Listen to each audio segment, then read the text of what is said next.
Praise Lord, जय मसीह की। मैं स्टैनली मैकवान, मेरे YouTube channel Hindi Gujarati Bible study में आपका स्वागत है। मेरे चैनल को आज अभी इसी वक्त आप सब्सक्राइब कर लीजिए और परमेश्वर के ज्ञान में आप बढ़ते जाओ। महाक्लेश काल, एंटी क्राइस्ट जो आएगा, उसके बाद में जो महाक्लेश काल की शुरुआत होगी, बहुत सारी विपत्तियाँ होगी, बहुत सारे भूकंप होंगे, बीमारियाँ होगी, सतावट होगी, मार दिया जाएगा, बहुत कुछ होगा। लेकिन ये सारी विपत्तियाँ जो है वो मसीह लोगों के लिए नहीं है, जो परमेश्वर के पीछे चलते हैं उनके लिए नहीं है। लेकिन मंडली जो है उनको उठाया जाएगा। प्रभु यीशु आएंगे और अपने लोगों को, अपने दुल्हन को उठाकर लेकर चले जाएंगे। उसको कहते हैं रैप्चर।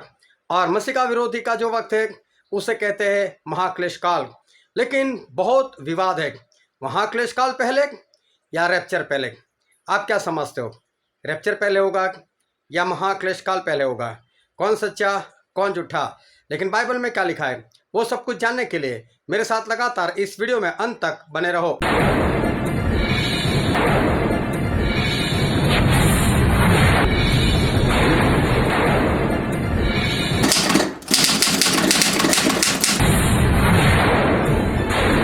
पास्टर जी, आप ज़्यादातर अंतिम दिनों के बारे में बहुत बोलते हो और उसमें भी एंटी क्राइस्ट के बारे में बहुत बोलते हो।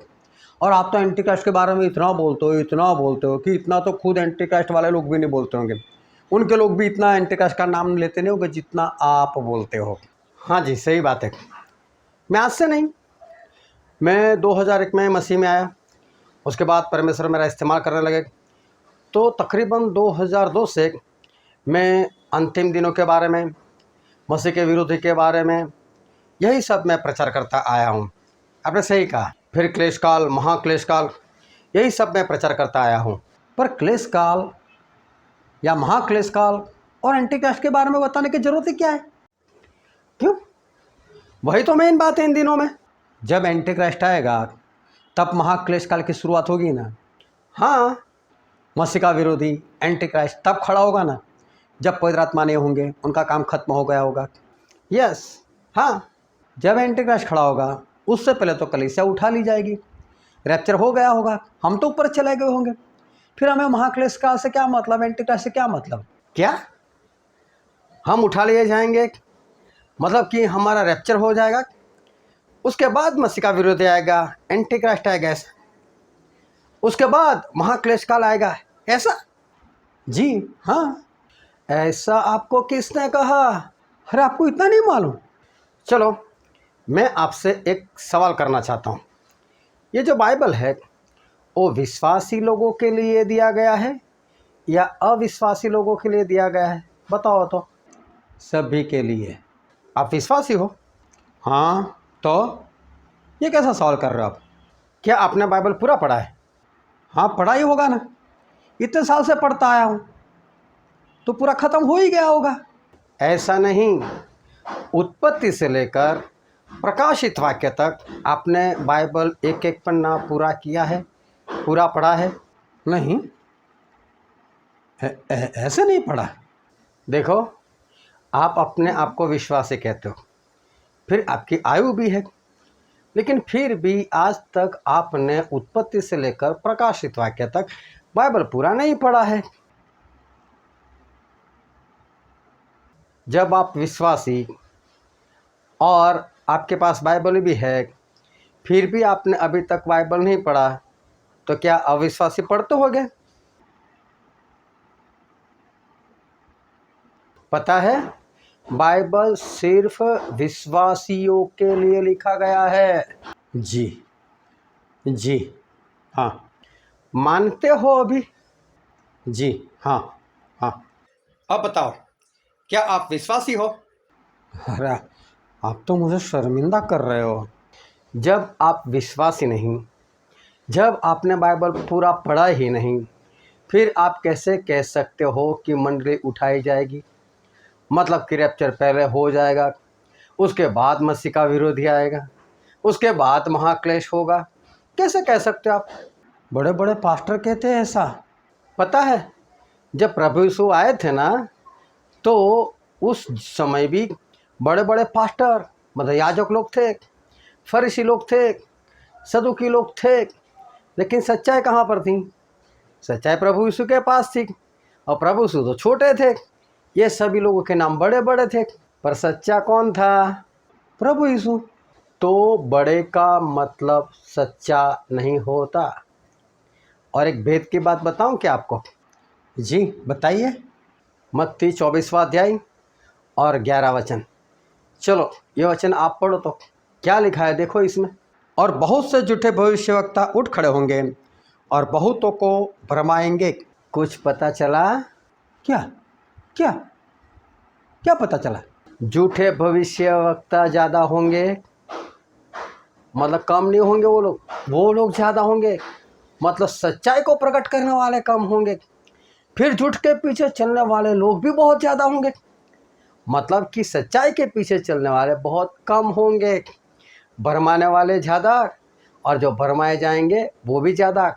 सच्चे लोग कम, उनकी सुनकर मानने वाले भी बहुत कम। मतलब पास्टर जी, जहाँ ज़्यादा भीड़ ना, वहाँ उतना ही झूठ, उतना ही भरमाने वाली बात। सच्चाई है ना बहुत कम लोगों के पास है। ओह ऐसा? आप जैसे लोग बाइबल तो पढ़ते नहीं, और झूठ आपको अच्छा लगता है क्योंकि झूठ आसान है, और इसलिए आप झूठ के पीछे चलने लग जाते हो। बात तो सही आपकी। आप बताऊं मैं क्यों अंतिम दिन का, महाक्लेश काल का, मसीह के विरोधी को लेकर मैं प्रचार करता रहता हूं? जी पास्टर जी बताइए। मत्ती 24 पूरा पढ़ना, मरकुस 13 पूरा पढ़ना, लूका 21 पूरा पढ़ना।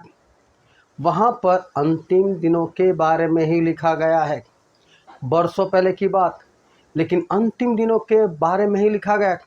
फिर एक वचन पढ़कर बताता हूँ, मत्ती उसका 24वां अध्याय 1 और 2। जब यीशु मंदिर से निकलकर जा रहा था तो उसके चेले उसको मंदिर की रचना दिखाने के लिए उसके पास आए। उसने उनसे कहा, क्या तुम यह सब नहीं देखते? मैं तुमसे सच कहता हूँ, यहाँ पत्थर पर पत्थर भी न छूटेगा जो ढाया न जाएगा। जब चेले और प्रभु यीशु यरूशलेम में घूम रहे थे तो मालूम है चेलों ने ये बताना चाहा, देखो देखो यीशु, ये देखो ये यरूशलेम कितना बढ़िया बनाया है, ये देखो परमेश्वर का भवन कितना बढ़िया बना है। जब दिखाने लगे तो मालूम है प्रभु यीशु की निगाहें उसके ऊपर नहीं थी। प्रभु यीशु ने क्या बोला?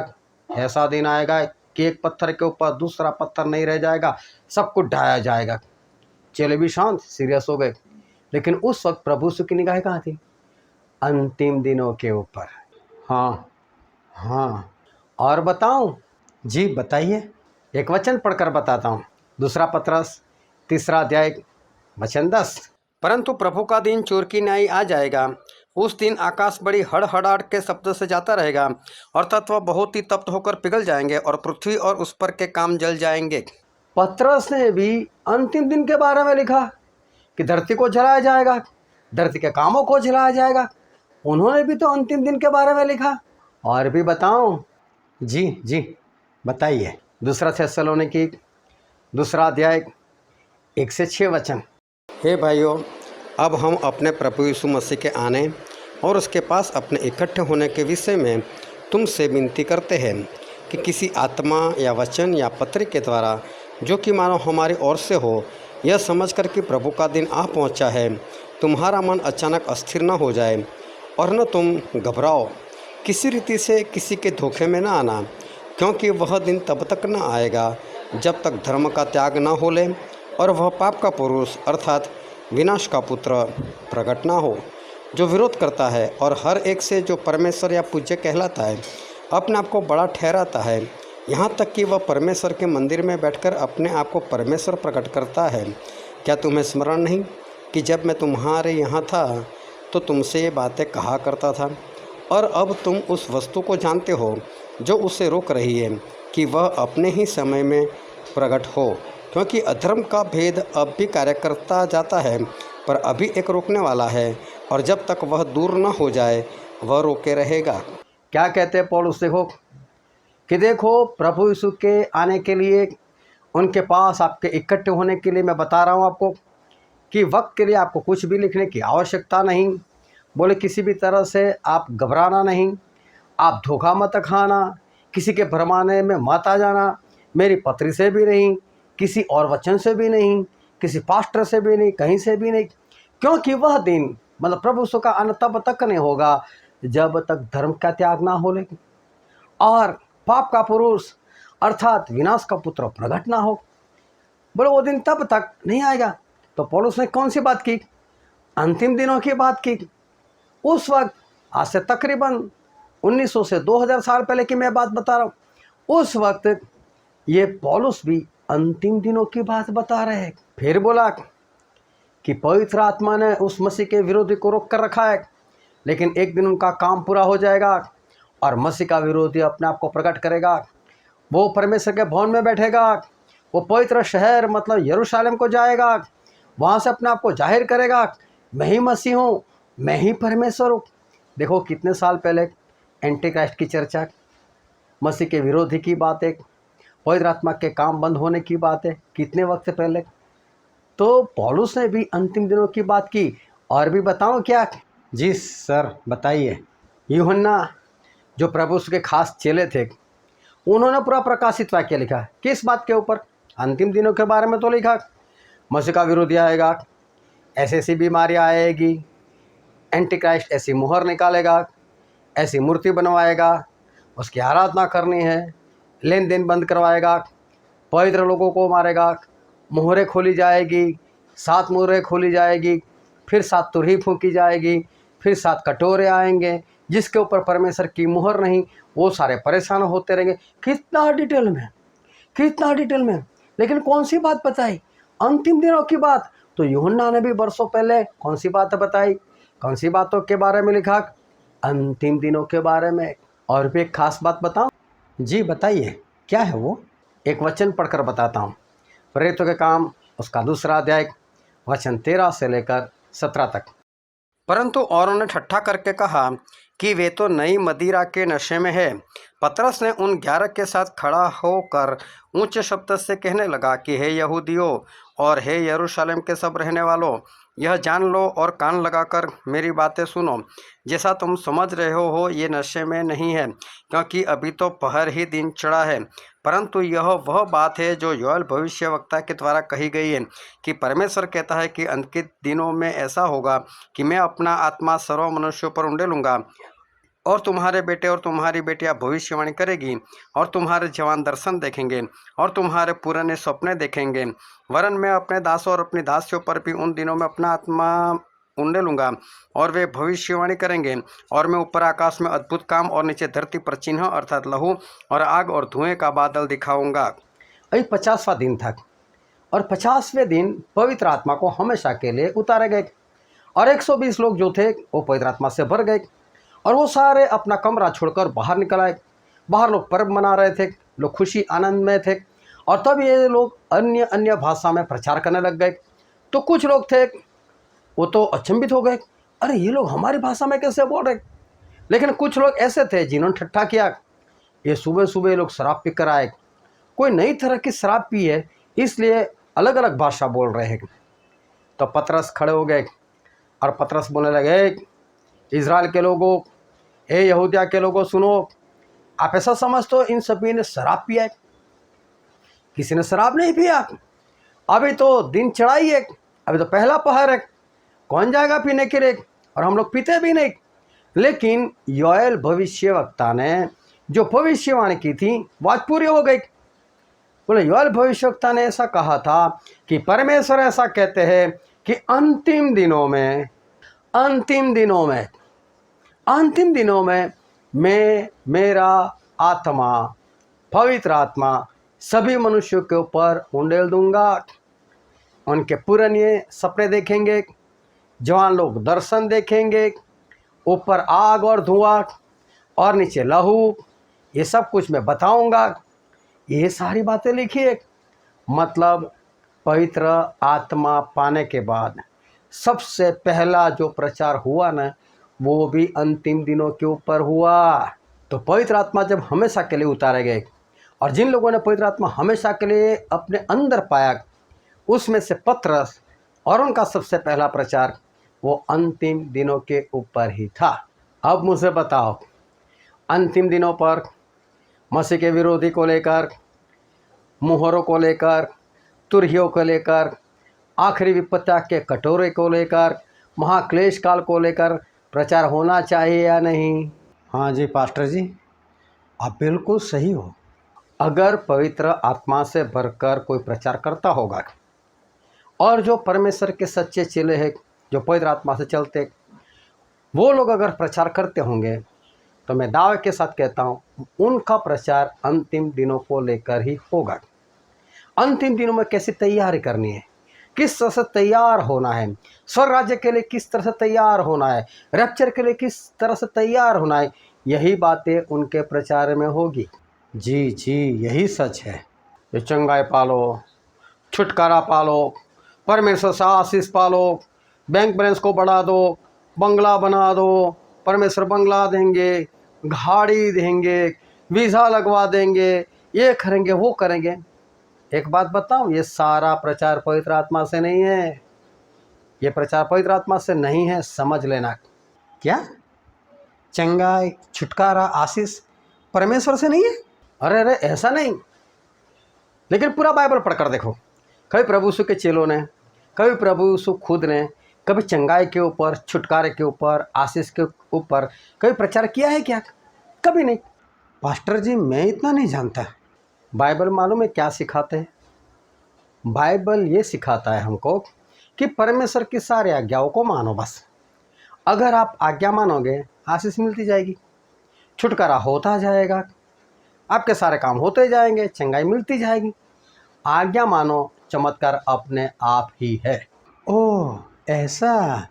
पता है आज लोगों को कैसे और कौन से वचन की ज़रूरत है? नहीं जी, बताओ तो। चलो एक उदाहरण बताता हूँ। जो नूह भविष्यवक्ता थे, उनको परमेश्वर ने बोल दिया कि तू अपने लिए जहाज बना दे, और नूह ने जहाज बना दिया। लेकिन जहाज बनाते बनाते 100 साल लग गए, और लोग आते होंगे उनके पास और पूछते होंगे कि नूह दादा आप ये जहाज यहाँ क्यों बना रहे हो? क्योंकि इतना बड़ा जहाज समुद्र में कैसे रखोगे आप? तो समुद्र के पास बनवाओ ना। तो नूह ने कहा होगा कि नहीं, समुद्र मेरे पास आने वाला है, इतना बरसात आने वाला है, इतना बरसात आने वाला है कि दुनिया डूब जाएगी। तो लोगों ने सोचा होगा, ए नूह कैसी बातें कर रहे हो, बरसात वो क्या होता है? क्योंकि तब तक बरसात नहीं होता था और किसी ने बाढ़ देखी नहीं थी, खुद नूह ने भी नहीं देखी थी। क्योंकि इब्रानी 11:7 में लिखा ही है, जो बात नूह ने कभी देखी नहीं थी उसके बारे में चेतावनी पाकर अपने और अपने परिवार को बचाने के लिए जहाज बनाया। तो बरसात पहले नहीं होती थी, वो तो बाद में होने लगी। तो ये बात जब हुई और नूह जहाज बनाकर अपने परिवार के साथ पशु पंछियों को लेकर जब जहाज में चले गए, और परमेश्वर ने जहाज का दरवाज़ा बंद कर दिया। जब जहाज का दरवाज़ा बंद हो गया, उसके 7 दिन के पश्चात बरसात होना शुरू हो गए, लगातार बरसात। अभी लोग जो थे वो डर गए, उनको पता चल गया कि नूह ने जो बोला था वही हो रहा है। ये तो इतना बरसात, ये तो पानी जमा हो रहा है। तो सभी लोग डर गए कि नूह ने तो बोला था पूरी धरती डूब जाएगी। तो लोग ने बचने के लिए कुछ तो किया होगा ना। तो लोग बचने के लिए कहाँ भागे होंगे? कोई ऊंचे ऊंचे पेड़ के ऊपर चढ़ गया होगा, कई लोग ऊंचे पहाड़ के ऊपर चढ़ गए होंगे, पूरा पहाड़ इंसानों से भर गया होगा। लेकिन बरसात अभी भी चालू है, पानी धीरे धीरे बढ़ रहा है, क्योंकि एक ही दिन में धरती नहीं डूब गई थी, 40 दिन 40 रात लगातार बरसात गिरता रहता था। अब सोचो, अंदाज़ा लगाओ, एक पहाड़ है, पहाड़ के ऊपर कुछ लोग चढ़ चुके, उसकी चोटी के ऊपर बैठ चुके। किस बात के लिए? बरसात है, जल प्रलय हो रहा है, पानी बढ़ रहा है, अपने आप को बचाने के लिए वहाँ पर चढ़ गया है। अभी सोचो वहाँ पर कोई पास्टर है, और वहाँ पर पास्टर अगर प्रचार करे, ए नूह के ज़माने के लोगों सुनो, परमेश्वर आपको आशीष देने के लिए जा रहे, परमेश्वर आपको वीज़ा देने के लिए जा रहे, परमेश्वर आपको चंगाई देने के लिए जा रहे, आपका बैलेंस बढ़ाने के लिए जा रहे, परमेश्वर आपको धनवान बनाने के लिए जा रहे, आपका सोना चांदी बढ़ जाएगा। मैं बोलता हूँ, क्या वो लोग सुनेंगे? क्या सुनकर उनको कोई असर होगा? अरे वो छोड़ो, क्या ऐसा प्रचार उस वक्त होना चाहिए? जी नहीं। सामने ही मौत है, जो पहले उनको नहीं दिखाई देती थी, लेकिन मौत तो सामने ही थी ना। बहुत जल्द बरसात आने वाली थी ना, जल प्रलय होने वाला था ना। तो ऐसे वक्त में उन लोगों को नहीं दिखाई देता था, लेकिन परमेश्वर के लोगों को तो दिखाई देता है ना। तो प्रचार क्या होना चाहिए? अगर आज किसी पास्टर को ये दिखाई नहीं देता अंत, और अभी भी वीज़ा की और आशीष की चंगा छुटकारे की बात कर रहा है। वो पास्टर कैसा, जब उसको खुद अंत नहीं दिखाई दे रहा है। मैं तो पक्के दावे के साथ बोल रहा हूँ, पास्टर भी जाएगा नरक में। उसको ही नहीं मालूम अंत होने वाला है, क्या प्रचार करना है। पता चलता है क्या प्रचार होना चाहिए। ओह पास्टर जी, अरे सभी लोग आपकी तरह अगर बताने लगे तो मुझे नहीं लगता कोई नाश हो जाए, सभी बचाए जाएंगे। अद्भुत। आज देखो, जब दुनिया में लड़ाइयाँ हो रही है, रशिया यूक्रेन कितने बरसों से लड़ रहे, फिर ये देखो Iran America, Iran Israel, Gaza Hamas, Palestine और इज़राइल, सीरिया और इज़राइल, कितना कुछ हो रहा है। कहाँ कहाँ पर लड़ाइयाँ हो रही है, क्या आपको पता नहीं है। मरी फैल रही है, बीमारियाँ आती जाती रहती है, कितनी बीमारियाँ आ गई। पिछले दिनों में कोरोना फैल चुका, 70 लाख लोग मर गए। कभी देखी थी ऐसी बीमारी, लेकिन 70 लाख लोग मर गए। वही कोरोना फिर से चल पड़ा है, फिर से लोग मर रहे हैं। लगातार भूकंप हो रहे, भूकंप की मात्रा बढ़ रही है, रिक्टर स्केल बढ़ रहा है। मालूम है, अभी बता रहे हैं कि हिमालय के नीचे 8 भूकंप हो गए, वो भी बड़े बड़े। और वो भूकंप ऐसे हो गए कि जम्मू कश्मीर से लेकर यूपी, बिहार, पंजाब, ये कुछ भी नहीं रहेगा, ऐसा बताया जा रहा है। वो सारे इंडिया के नक्शे से गायब हो जाएंगे, इतने बड़े भूकंप होने वाले। अभी तो बरसात की शुरुआत है, और गुजरात के हाल देखो, कई जगह पर बाढ़ आ चुकी, लगातार बरसात। क्या है ये सब। और मैं बता रहा हूँ, इस बार 1-2 बड़े बड़े डैम टूटने वाले हैं, ऐसा हादसा होने वाला है। यह सब कुछ चल रहा हो और प्रचारक ऐसे प्रचार कर, आपका वीज़ा लग जाएगा, आपको चंगाई मिल जाएगी, आपका छुटकारा हो जाएगा, और आपका बैंक बैलेंस बढ़ जाएगा, आप धनवान हो जाओगे, आपके घर भी चली जाएगी। ये मूर्खता नहीं है क्या, इसकी ज़रूरत है अभी?